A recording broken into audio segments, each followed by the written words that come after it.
Le 2 juin 2005, c'est le jour où j'ai été guérie, la nuit du 2 au 3.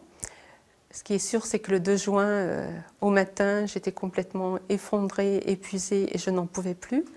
C'est ce jour-là que je suis allée trouver Sœur Marie Thomas pour lui demander ma démission, du moins d'arrêter de tenir le service de maternité, puisque j'étais surveillante dans le service, avec beaucoup de membres du personnel à ma charge, un service de 44 lits de maternité, ce qui devenait très très lourd.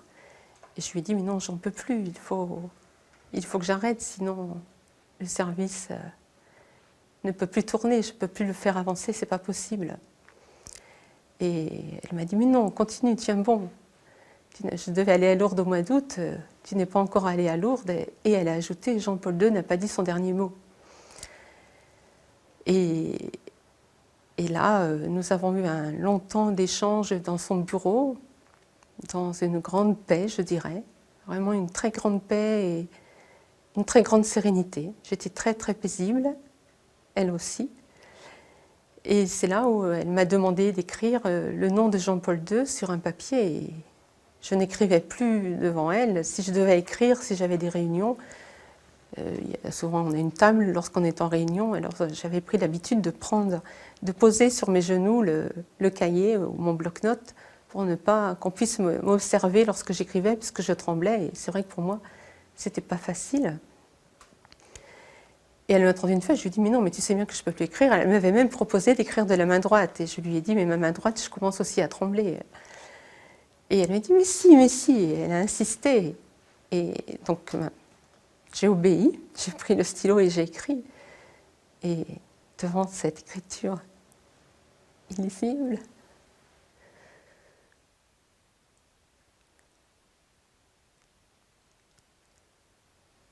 excusez-moi,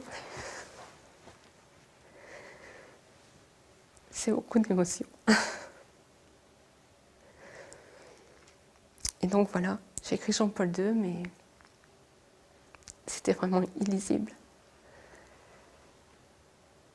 Et puis, d'un bond, je me suis levée de ma chaise et je suis partie. Je lui ai dit, mais c'est peut-être que s'il y a un miracle, on puisse y croire.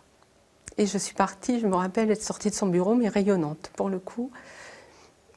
Et je me suis levée vraiment d'un bond, et je suis partie. Et je continuais, je suis remontée dans le service.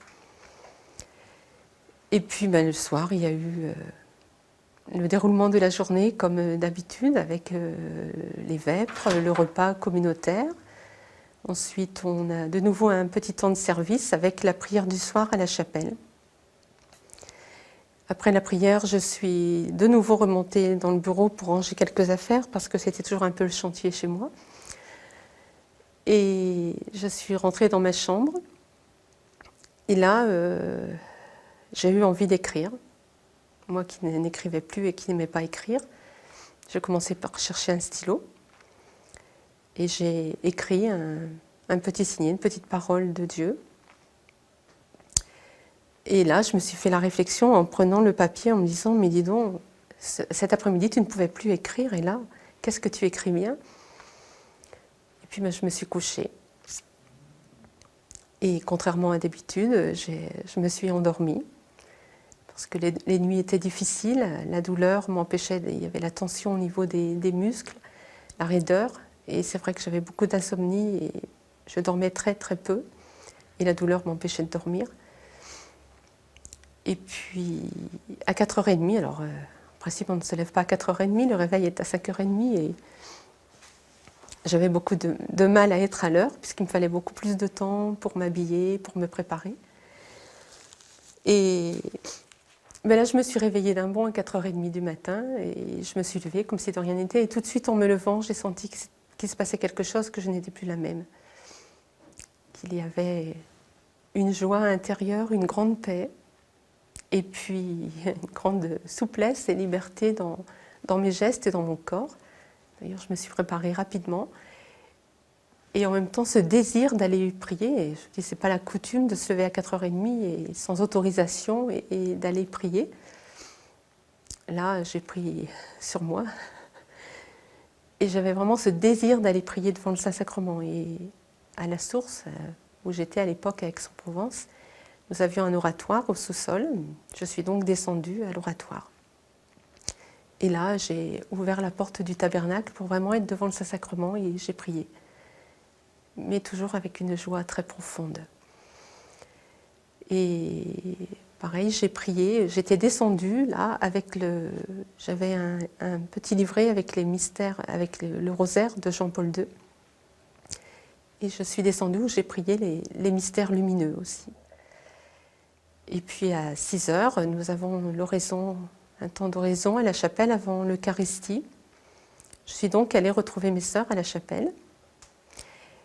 Et en voulant partir à la chapelle, je me suis aperçue, parce que j'avais mon bras gauche qui était comme mort et qui restait vraiment le long du corps lors de la marche. Il n'y avait plus ce balancement du bras. Je me suis rendu compte en partant que mon bras balançait. Il y a eu l'oraison, il y a eu l'Eucharistie, et à l'Eucharistie, j'avais la certitude que j'étais guérie.